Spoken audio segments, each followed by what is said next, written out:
Olá, mundo do samba, Carnaval de São Paulo, sejam bem-vindos ao podcast Sampa Samba. Continuamos em Santos para falar pela primeira vez, aí sim, de um pouco mais aprofundado, numa questão de contexto histórico mesmo, do Carnaval Santista. Então hoje vamos falar de Santos mais uma vez, rumo aí ao nosso episódio 200. E, se eu não me engano, a gente vai completando aí já uns 10 episódios, talvez até um pouco mais sobre a cidade de Santos. Para quem me conhece, sou aqui da Baixada Santista. É sempre um prazer falar do Carnaval Santista, dar evidência a uma região, né, que tem um, um processo histórico aí bastante importante. Então, deixe o Sambistas da Depressão nas suas redes sociais. E é basicamente isso. Em breve a gente vai ter aí, portanto, nosso episódio sobre os enredos do Carnaval de Santos, né? Então fica aí.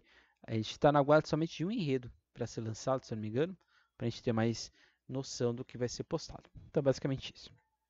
Hoje vamos falar aí, portanto, do Carnaval Santista nos anos 40. Você pode estar se perguntando, né? Por que nos anos 40, né? Por que não nos anos 30, por exemplo? Por que não nos anos 50?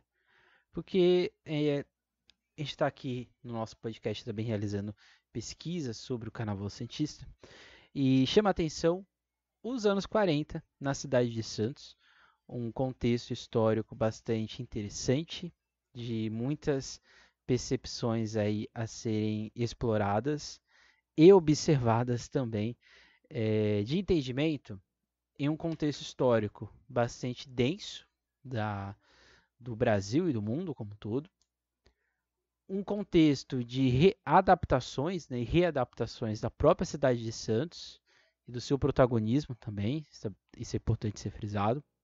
Os anos 40 é a década em que vamos ter as primeiras escolas de samba na cidade também.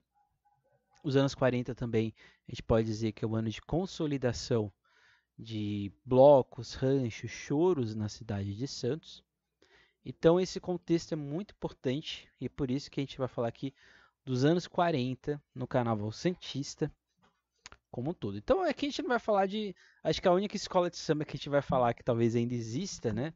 É exatamente a X9. As outras que a gente vai citar aqui não existem mais, tá? Mas elas existiram, né? Porque elas têm documentação, né? Todas as nossas fontes são exatamente o jornal A Tribuna, né, um dos principais jornais aqui da Baixada Santista do estado de São Paulo, e exatamente as notícias que são dadas, né, nos anos 40 sobre o período carnavalesco. Então, é basicamente isso. Então, nesse sentido, o contexto de cidade em Santos era um contexto, portanto, como eu disse, de transição.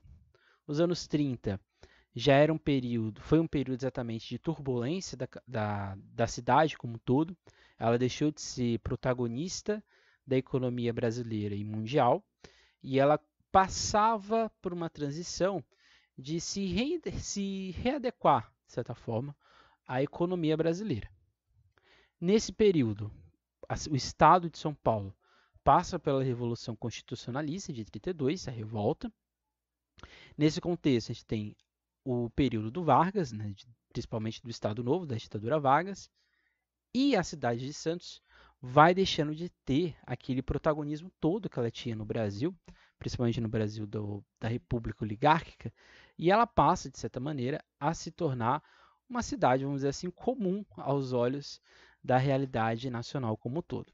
Então é nesse contexto que a cidade de Santos, que era o centro da economia de São Paulo, vai pouco a pouco deixando de ser este centro e vai se readequando exatamente à sua realidade, que passaria a ser agora de porto, né? Então, os anos 30 e os anos 40 é quando a cidade de Santos vai ser exatamente o epicentro portuário, né, de conexão com o mundo no sentido econômico.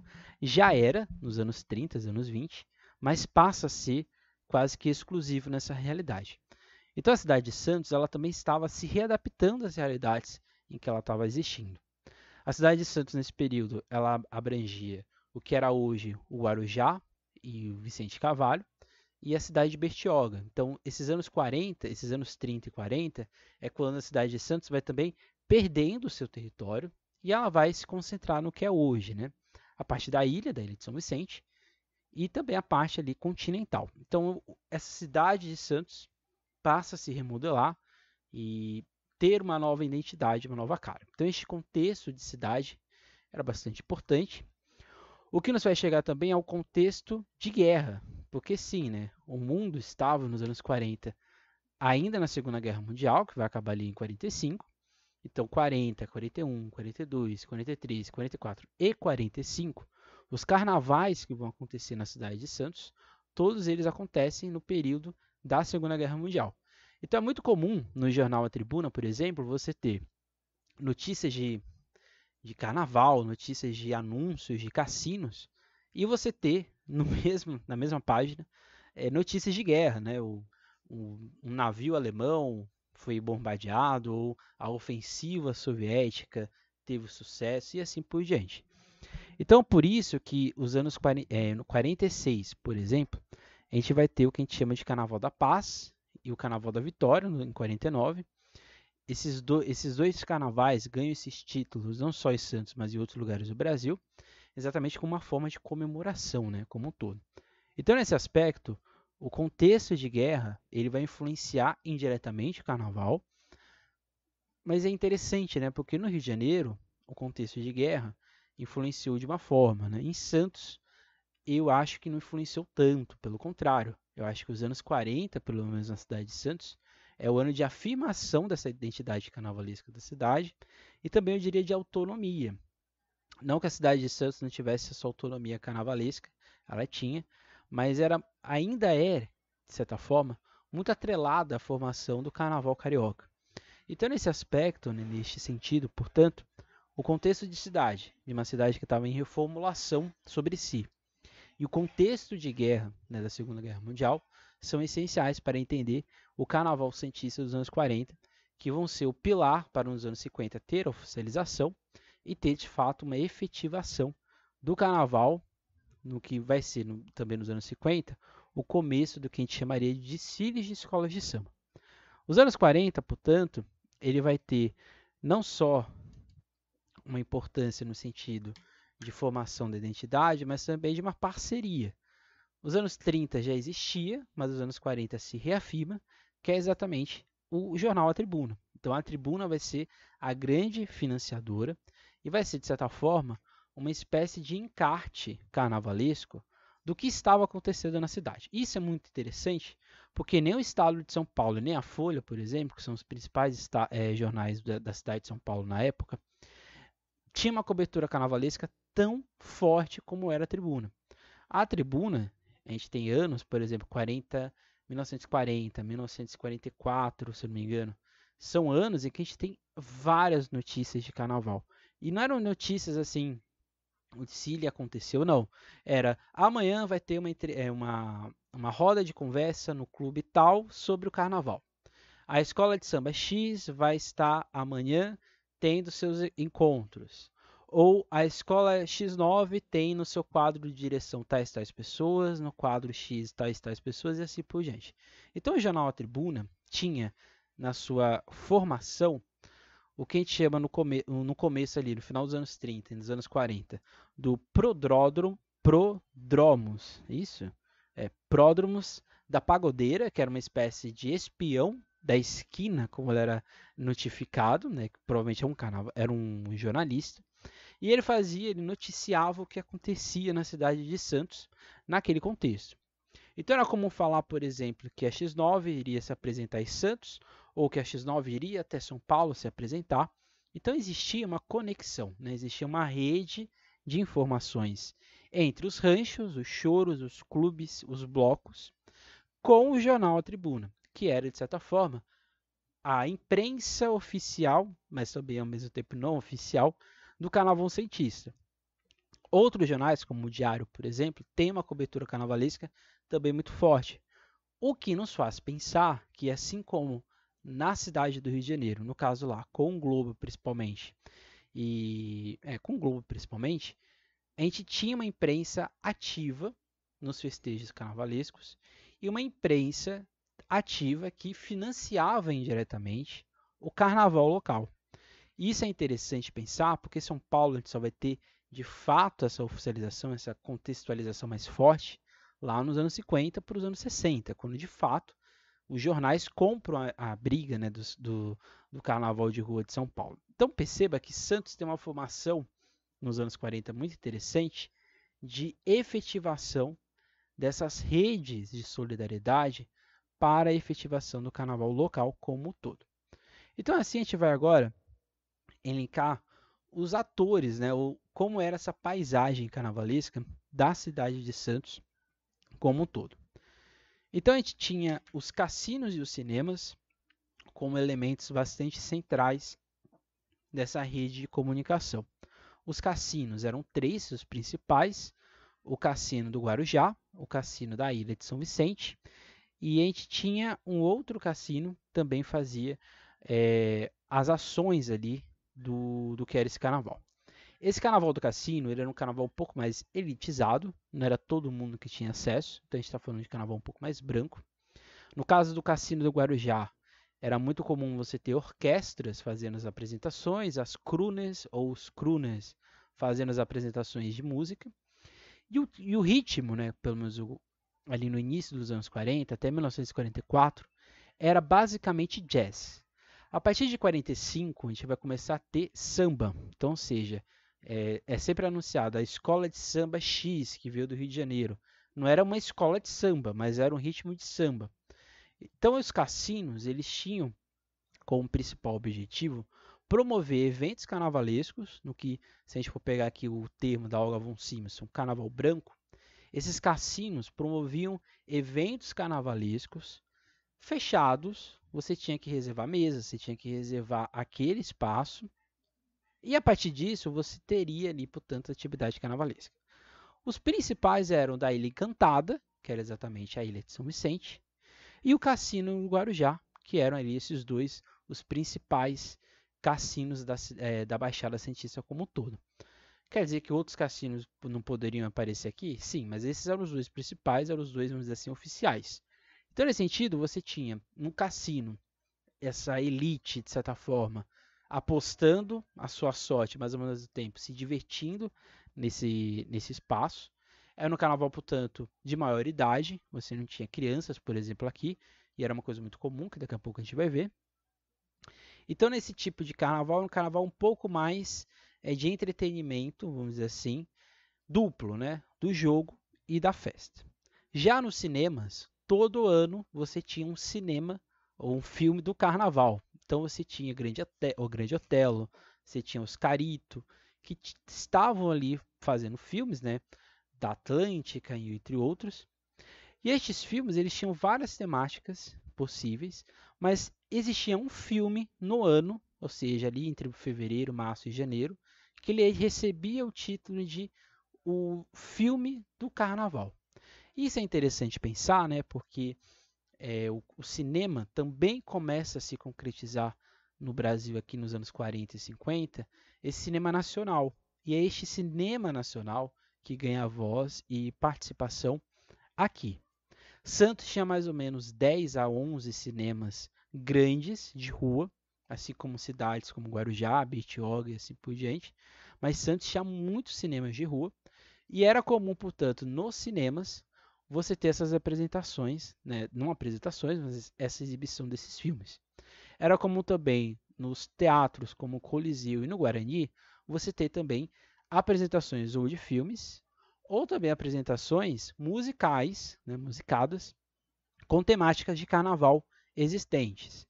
Claramente aqui, no começo, como eu disse, você tem uma presença um pouco mais de uma música de jazz, e depois você vai evoluindo para ter sambas, marchinhas presentes, né, o que significa, né, portanto, que aqui nos anos 40 a gente vai ter a concretude, de fato, de uma efetivação um pouco mais a longo prazo, dessa influência do carnaval, do samba carioca no espaço de ação da cidade de Santos.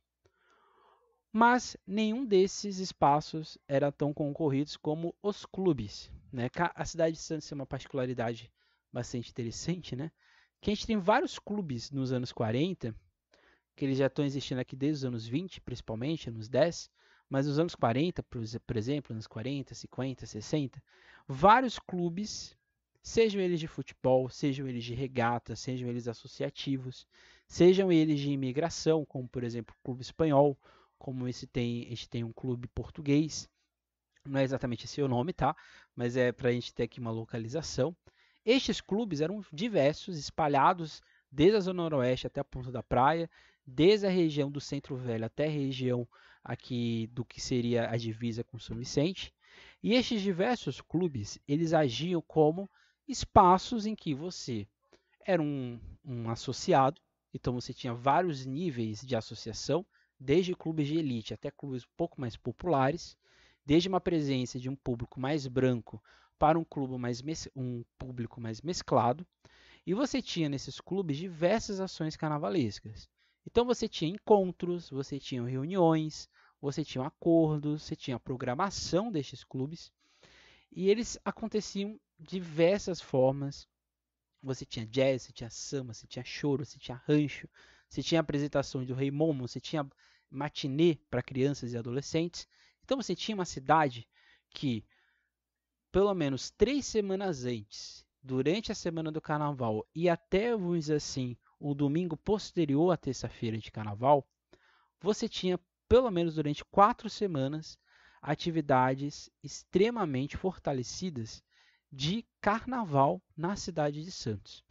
Então a gente está falando aqui do Brasil, não a escola de samba, mas o Brasil ali na Aparecida, o próprio Esporte Clube, o Santos Futebol Clube, que tinham vários eventos carnavalescos na sua sede social e também em outras cidades, como por exemplo no Guarujá, que teve um ano que o Santos Futebol Clube fez um baile carnavalesco também no Guarujá. O Jabaquara, que fica ali na região da Zona Noroeste, de origem espanhola. O Patriarca, o Bandeirantes, o Clube Santista, o Everest, o Saldanha, o Vasco, o Senador Feijó, o Campos Sales, o Free Kick Club, o Companhia City Atlético Clube, o Alvinegros, o Portuários, entre outros vários. Então, muitos desses clubes ainda existem, outros não existem mais ou mudaram de nome. Mas o que é importante de ter em mente, né? É ter em mente que estes espaços, sejam eles populares ou não, de elite ou não, eles eram fundamentais para criar na cidade um público acostumado com a festividade carnavalesca. Eu acho que isso é o que falta, talvez, na formação de algumas cidades. Por exemplo, na cidade de São Paulo, a gente não tem a presença tão forte de clubes. A gente tem, por exemplo, nos anos 40 e 50, o Carnaval da Lapa, o Carnaval na Água Branca, a gente tinha carnavais na região sul, em Santa Amaro, que eram carnavais muito específicos, mas esses carnavais eram totalmente dissociados do que era, por exemplo, as escolas de samba, do que eram os cordões, por exemplo, do que eram os carnavais de sociedade, em teatros e assim por diante. Claramente a cidade de São Paulo ela é muito maior que a cidade de Santos, mas nos anos 40 e os anos 50, a realidade de dimensão da cidade de São Paulo e de Santos era muito semelhante. Então, nesse aspecto, Santos é uma cidade muito mais carnavalesca na sua origem, porque ela se permitiu a ter em cada bairro, pelo menos, um grande evento carnavalesco nos anos 40. E isso fica evidente nos jornais. É evidente que a preocupação era, digamos assim, preparar a população para o que iria acontecer durante os festejos. Isso pode parecer pouco, mas é muito importante. Por exemplo, um dos principais eventos do Carnaval Santista era exatamente o desfile de ranchos que aconteciam na Portuguesa Santista, no que seria hoje a Portuguesa Santista. Na época não tinha esse nome. Mas no estádio da Portuguesa, você tinha o desfile dos ranchos. Os ranchos e os choros, né, principalmente, e os cordões, eram principalmente de população negra.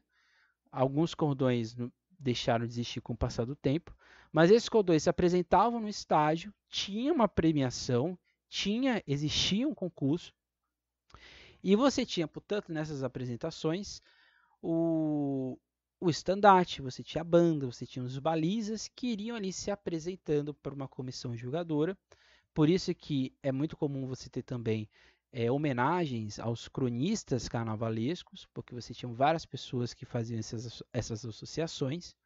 É interessante pensar que esse carnaval de rancho e de cordão e choro em Santos é muito associado com o que a gente pode dizer que é o futebol, e é uma realidade de São Paulo um pouco menor, por exemplo, no Vai-Vai, mas aqui ela é evidente, ela fica muito explícita que o futebol está acontecendo em comum acordo com a realidade desses eventos carnavalescos negros.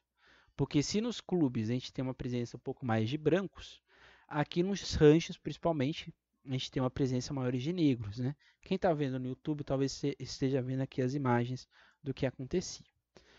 Você tinha também a presença dos blocos, talvez o principal bloco do carnaval dos anos 30, 40, 50. O grande bloco que acontecia em Santos era o Banho de Mar a Fantasia do bloco da Doroteia. O bloco da Doroteia ele acontecia não exatamente no carnaval, na terça, mas ele acontecia um pouco antes. Ele saía do que seria a ponta da praia, ia até a Ana Costa, dava a volta no Canal 2 e voltava para a Avenida Saldanha da Gama. Então, ou seja, ele dava literalmente um passeio, né? Ele fazia uma procissão na cidade. A Doroteia, portanto, era uma festividade que tinha muitos homens, né? Nesse carnaval invertido do Bakhtin. E esse banho de mar à fantasia acontecia em outros lugares, como por exemplo em São Vicente e também no Guarujá. E o que era o banho de mar à fantasia? Você se vestia, às vezes uma fantasia que era, vamos dizer assim, descartável, entrava no mar e a fantasia sumia, né? Isso era muito comum no carnaval aqui de Ramos, daqui não, em Ramos, no Rio de Janeiro, né? E esse banho de mar à fantasia é o que fez o Bloco da Doroteia ser o grande bloco do Carnaval de Santos. E é grande, ele era enorme mesmo, tá, gente? Assim como o bloco o bloco de Engosas do Marapé era enorme ali no canal 1. Era também enorme o Doroteia. Você tinha pessoas fantasiadas, você tinha corso, você tinha carros, né, enfeitados, você tinha carros alegóricos, você tinha um grande, de certa forma, evento que acontecia na cidade de Santos. Os blocos, portanto, eles eram essenciais. Muitos desses blocos eram também de clubes, como o bloco do Alvinegro, por exemplo, do Clube Alvinegro, mas ele também era um bloco. Você tinha, por exemplo, o bloco da Doroteia, você tinha o bloco das Baianas Sem Tabuleiro, que acontecia, por exemplo, na cidade de São Vicente. Você tinha o grande bloco da cidade do Guarujá, em Vicente de Carvalho, que era os Viúvas Divertidas. Então você tinha também convite de blocos que vinham de São Paulo desfilar em Santos. Isso é muito comum em relatos do jornal A Tribuna. Então você tinha nestes blocos o embrião do que no futuro talvez seriam as bandas que são muito comuns no Carnaval de Santos. Então perceba que você tinha várias coisas acontecendo na cidade ao mesmo tempo. E quem ajudava a financiar isso, que eu acho que é o mais interessante fazendo essa pesquisa sobre o Carnaval Santista, eram diversas casas de armarinhos ou casas de fantasias, por exemplo, que vendiam produtos carnavalescos. Os anúncios no começo são bem tímidos, né?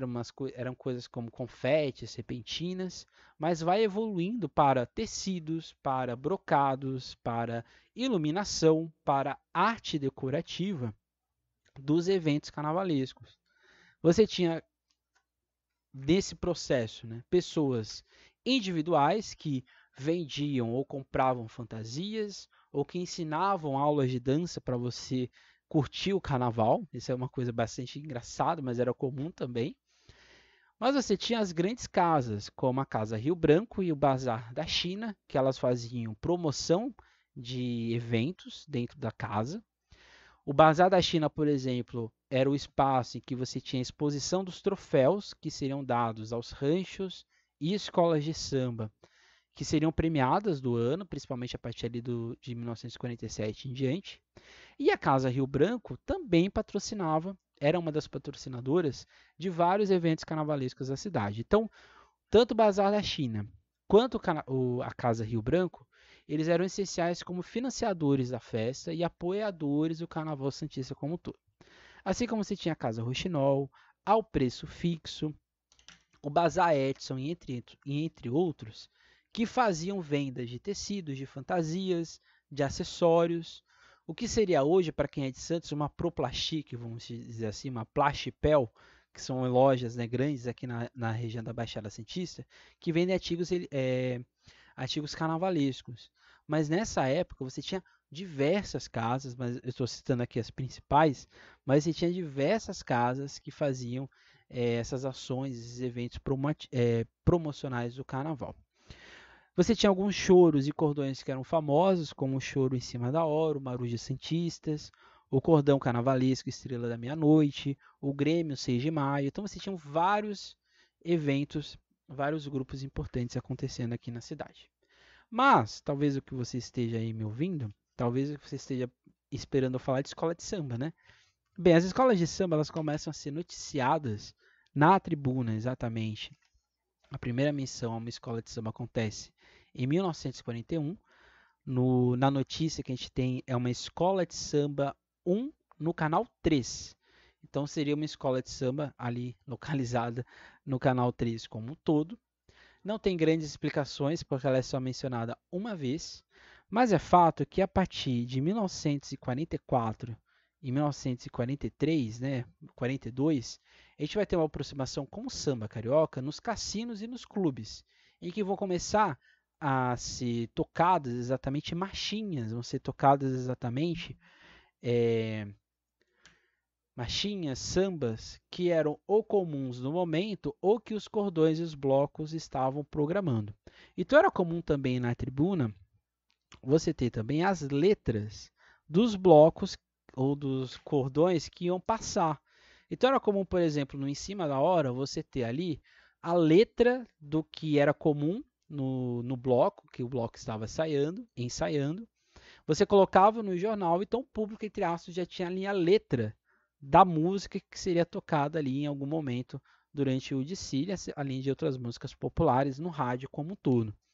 Então as escolas de samba, elas estão acontecendo no mesmo período de efetivação desses blocos, ranchos e cordões e choros na cidade de Santos como um todo. O grande evento carnavalesco da cidade de Santos era exatamente os bailes, as batalhas de confete. Não eram desfiles de escola de samba. Então esse aqui é um traço muito característico do carnaval santista. Não existiam desfiles.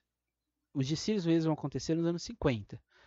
Nos anos 40, ali entre 45, 46, 47, 48, 49 e assim por diante, a gente vai ter em Santos as batalhas de confete. Não eram exatamente apresentações em linha reta, você ficava numa espécie de retângulo de um quadrado, você fazia ali uma evolução com música, com estandartes, com pessoas ali fazendo coreografias, danças, etc. E você tinha ali exatamente pessoas cantando, pessoas tocando. Era um grande evento. Só que cada ritmo, cada grupo tinha sua característica. O rancho tinha sua característica, o rancho tinha sua característica, mas a escola de samba ela já tinha nessa época aqui em Santos uma característica, um perfil muito semelhante do que eram as escolas de samba do Rio de Janeiro. Entretanto, elas não desfilavam, elas se apresentavam. Então essas apresentações aconteciam em 3 lugares, principalmente no Brooklyn Santista, na General Câmara e no Gonzaga, ali, onde seria Ana Costa. Esses 3 grandes espaços eram exatamente zonas, áreas em que as escolas de samba se apresentavam. As escolas de samba eram algumas no Carnaval Santista dessa época. Então você tinha, portanto, a X9, que talvez é a mais mencionada nesse período. Aí vem Favela, que é uma outra escola de samba citada, a Vila Liberdade, Amigos da Lua, Asas do Campo Grande e Vitória. São as grandes escolas que são continuamente citadas dentro da tribuna. E por que elas eram citadas, né? Por exemplo, era comum a X9 se apresentar em frente à tribuna para apresentar o que eles iam tocar, as músicas, fazer saudações, pedir autorização e principalmente dinheiro. Né? Então é comum você ter noticiado a X9, Aí Vem Favela e a Vitória fazendo essas apresentações na tribuna. Todas essas escolas de samba elas eram citadas e eram citadas também as pessoas que integravam elas. Presidentes, diretores, pessoas que eram associativas. Era comum anunciar os ensaios que essas escolas teriam. Era comum, principalmente na X9, o anúncio ou um prenúncio de que a X9 era muito organizada e que no futuro ela seria uma grande escola de samba. Você tinha também anúncios, por exemplo, no Ases do Campo Grande e na Vitória, exatamente de trazer pessoas para os eventos das escolas. Elas não tinham quadras, mas elas tinham localizações fixas, quase todas elas ali na região mais portuária da cidade. A que era mais citada, como eu disse, era a X9 junto com a Vitória, que eram as que revezavam títulos, ora empatavam, ora uma ganhava ou a outra ganhava. Claramente você vai ter, principalmente no Carnaval de 49, o grande Carnaval de Batalha de Confete, que é quando você vai ter aí sim o patrocínio do SESI. O SESI, que era dentro do Jornal Industrial, dentro do Jornal A Tribuna, vai ser o grande patrocinador do Carnaval de 1949. E aí vai ter premiações muito maiores do que tinha anteriormente. Quem vai ganhar essa batalha é a X9, a Vitória vai ficar em segundo. Assim como a Batalha do Brooklyn, quem ganha é a X9 e a Vitória ficaria em segundo. Mas você tem algumas divergências, né? Alguns dizem que haviam empates. Aí a gente vai cair no perfil, né? Porque a Batalha de Confetes do Brooklyn era diferente da Batalha de Confetes do Gonzaga. Então você tinha várias batalhas de confete. Então não dava, vamos dizer assim, para dizer quem era o grande campeão daquele ano. A não ser que você ganhasse nos 3, aí você poderia falar que você era o grande campeão daquele ano. Mas se você ganhava em 2 e o outro ganhava em 1, tinha um empate, né, de certa forma. Ou na visão de quem está contando, teria um empate. Mas o que é importante citar aqui, né? Já que concluindo aqui o nosso episódio de hoje dos anos 40 no Carnaval Santista. Os anos 40 no Carnaval de Santos é essencial exatamente para efetivar uma musculatura carnavalesca que já acontecia nos anos 30, ali muito mais rudimentar, muito mais próxima de uma oficialidade do carnaval branco, né, dos clubes e assim por diante. Mas os anos 40 eles vão ser o embrião, é onde vai se formar de fato uma identidade carnavalesca santista e que a gente vai ter aí sim a fundação da primeira escola de samba de fato efetiva de Santos, que é a X9, ali no meio dos anos 40, e que no final dos anos 40 você vai começar a ter várias outras escolas acontecendo em Santos dentro de uma efetivação de fato deste gênero específico de carnaval na cidade. Então, de certa forma, se a primeira escola, vamos dizer assim, noticiado da tribuna é a Canal 1, que seria uma, vamos dizer assim, a primeira grande escola, a escola de samba 1, a escola de samba primeira, a escola que de fato vai se efetivar no Carnaval Santista é a X9. Ela talvez não seja a primeira, mas ela é a primeira a se efetivar. E junto com ela vão vir várias outras que vão aí sim se consolidando neste tipo de carnaval. A gente não tem, por exemplo, citação ao Brasil em 1949, porque ela de fato, a Brasil não chega a desfilar neste carnaval na Batalha de Confetes. Mas nos anos 50 a gente vai ter a Brasil como uma escola já consolidada quando ela nasce e já extremamente competitiva, já que ela vem de dissidências, né? Boa parte dela, né? Dissidências da X9. Então, nesse aspecto, o que a gente pode concluir do carnaval dos anos 40 na cidade de Santos é que Santos era uma cidade carnavalesca, uma cidade que tinha carnavais diversos, não era só um tipo. Tinha o carnaval da elite, tinha o carnaval da pessoa mais miserável, tinha o carnaval da pessoa branca, tinha o carnaval da pessoa negra. Você tinha várias mesclas e você tinha encontros desses grupos na cidade.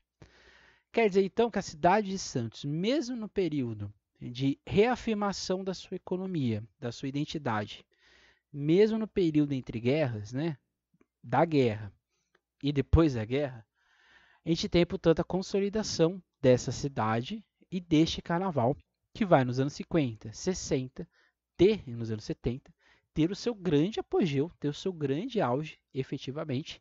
E aí sim a gente vai ter a consolidação dos desfiles de escola de samba. Mas perceba que os anos 40 são essenciais porque a cidade de Santos se acostumou com o carnaval. E ao se acostumar com o carnaval, eu posso dizer que a cidade de Santos passou a abraçar, a normalizar qualquer tipo de evento carnavalesco. E aí você vai ter o sucesso do Carnaval do Rio de Janeiro nos anos 50 e 60, principalmente para a nação. Você vai ter essas mesmas escolas de samba, inspiradas nas escolas do Rio de Janeiro, tendo um modelismo muito semelhante, aí você vai ter um grande sucesso, que é o Carnaval que daqui a alguns episódios, né, não exatamente nessa temporada, talvez na próxima, a gente vai se aprofundar um pouco mais nas escolas de samba de fato, mas eu acho que é importante a gente ter esse contexto de que o Carnaval de Santos só é a força que ele é ainda hoje, mesmo com tantas dificuldades e cortes. A cidade de Santos ainda é uma cidade carnavalesca. Mas nos anos 40, a cidade respirava carnaval, e isso é muito evidente. Por exemplo, no que a gente está vendo aqui no final, os mandatos, né, ou o que o Remomo exigia dentro do seu reinado. Então, o Remomo ele é uma figura que está acontecendo já aqui nos anos 40. O Remomo ele era uma figura extremamente encantadora, vamos dizer assim, dentro do carnaval cientista. E o mais interessante é que ele escrevia ali os artigos, né? Então, artigo 1º, durante meu culto reinado, ficam suspensos pagamentos de dívidas, títulos, promissorias, bem com a prestação do turco. Tristezas, melancolias, romantismos estão banidos. A orgia, a farra, a folia, a esbórnia, o pagode, a fusaca e princípios do meu faustoso reinado são as bases concretas do justo e perfeito decreto. Só é permitido fazer passeatas na rua em automóvel, caminhão, bonde ou carrinho de mão. Beber, rir, cantar, dançar e para descansar, beber outra vez. Quem cumprir este meu decreto será levado a par do reino. Não é permitido ninguém triste nem chorão. Quem tiver que morrer, só o fará na quarta-feira de cinzas. E o 12º artigo, revogá as disposições em contrário. Eu, Remomo, primeiro e único da augusta cidade de Brás Cubas, acompanhe-me no meu hino. Mamãe eu quero, mamãe eu quero, mamãe eu quero beber, etc, etc. Então a gente encerra aqui o nosso carnaval. Eu fico extremamente feliz de falar sobre o Carnaval Santista. Eu já conhecia, mas eu estou, de certa forma, aprofundando ainda mais o Carnaval de Santos nessa parte mais histórica. E é muito interessante perceber que Santos é uma cidade que gosta de carnaval. E é muito bonito perceber que as escolas de samba passam a perceber que o público existe, só falta elas olharem para o seu passado. E a gente olhou aqui a gente olhou muito o passado de Santos aqui, tipo, foi bem atrás, quase 100 anos. Mas este é o Carnaval Santista. Próximo episódio, eu não lembro qual é, mas vai acontecer. A gente teve uma semana um pouco turbulenta, então o episódio veio aqui ao sábado, mas prometo que a gente vai fazer o episódio ir ao ar na quarta. É isso, gente. Não deixe de seguir o CBC da Depressão nas nossas redes sociais, não deixe de acompanhar o Carnaval de Santos aqui na nossa página, na página do Claudinho, Santos Carnaval. E é isso, gente. Até mais, até a próxima. Nunca esqueçam e nunca deixem de sambar. Tchau.